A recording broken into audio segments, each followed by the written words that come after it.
മുൻ മുഖ്യമന്ത്രി ഉമ്മൻചാണ്ടി ഓർമ്മയായിട്ട് ഇന്ന് 3 വർഷം. എന്നും ജനങ്ങൾക്കിടയിൽ ജീവിച്ച ഉമ്മൻചാണ്ടിയുടെ വിയോഗം സംസ്ഥാന രാഷ്ട്രീയത്തിൽ ഇപ്പോഴും നികത്താൻ കഴിയാത്ത വിടവാണ്. ഏറെ നാളുകൾക്ക് ശേഷം കോൺഗ്രസ് അധികാരത്തിലെത്തിയ സാഹചര്യത്തിലാണ് പ്രിയ നേതാവിന്റെ 3ാം ചരമവാർഷികം കടന്നെത്തുന്നത്.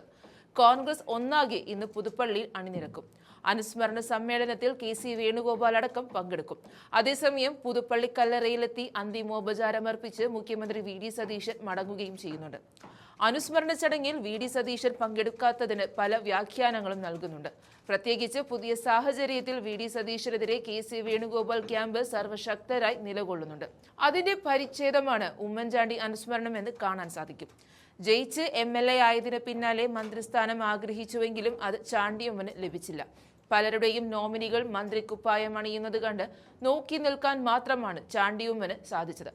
ഇതിനു പിന്നാലെ ഉമ്മൻചാണ്ടിയുടെ കല്ലറയിലെത്തി പൊട്ടിക്കരയുന്ന ചാണ്ടിയുമ്മനെ നമ്മൾ കണ്ടു. കഴിഞ്ഞ ദിവസം ഒരു മാധ്യമത്തിന് നൽകിയ അഭിമുഖത്തിൽ അവഗണന സഹിക്കാനാവുന്നതിനും അപ്പുറമായതുകൊണ്ട് കരഞ്ഞുപോയതാണെന്ന് ചാണ്ടിയുമ്മൻ പറയുന്നുണ്ട്.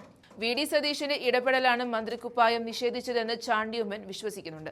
അതുകൊണ്ട് തന്നെ KC വേണുഗോപാലിനൊപ്പം നിൽക്കുകയാണോ ചാണ്ടിയെന്ന് വ്യക്തമല്ല. ഉമ്മൻചാണ്ടി അനുസ്മരണത്തിൽ ആദ്യാവസാനം KC വേണുഗോപാൽ നിറഞ്ഞു നിൽക്കുന്നുണ്ട്. അതേസമയം VD സതീശൻ ഉമ്മൻചാണ്ടിയുടെ കല്ലറയിലെത്തി മെഴുകുതിരി കൊളുത്തി മടങ്ങുകയും ചെയ്യുന്നുണ്ട്. ഷാഫി പറമ്പിൽ MPയും മന്ത്രി PC വിഷ്ണുനാഥും ചടങ്ങിൽ പങ്കെടുക്കാൻ നേരത്തെ മറ്റു തിരക്കുകൾ മാറ്റിവെച്ച് എത്തിയിരുന്നു. ഉമ്മൻചാണ്ടി പക്ഷത്തെ കരുത്തരായ നേതാക്കളായിരുന്നു ഷാഫിയും വിഷ്ണുനാഥും. പുതിയ രാഷ്ട്രീയ സാഹചര്യത്തിൽ ഇരുവരും KC പക്ഷത്തേക്ക് ചുവടുവെച്ചു കഴിഞ്ഞു. ആ നേതാക്കന്മാരും പുതുപ്പള്ളിയിൽ ഒത്തുചേർന്നിട്ടുണ്ട്. എന്തായാലും രാഷ്ട്രീയ കേരളം ഓർക്കുകയാണ് ഉമ്മൻചാണ്ടിയെ. പുതുപ്പള്ളിയിൽ പ്രത്യേക പ്രാർത്ഥനയും പരിപാടികളും നടക്കുകയാണ്.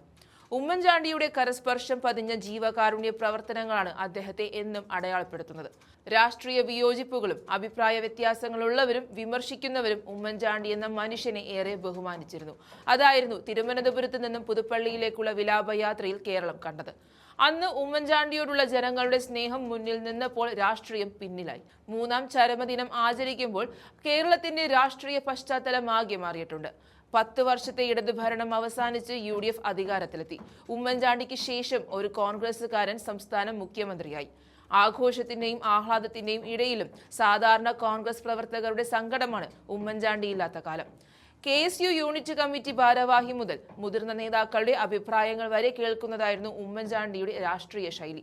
അത് എത്ര ചെറിയ വിഷയമായിരുന്നാലും മാറ്റമില്ല.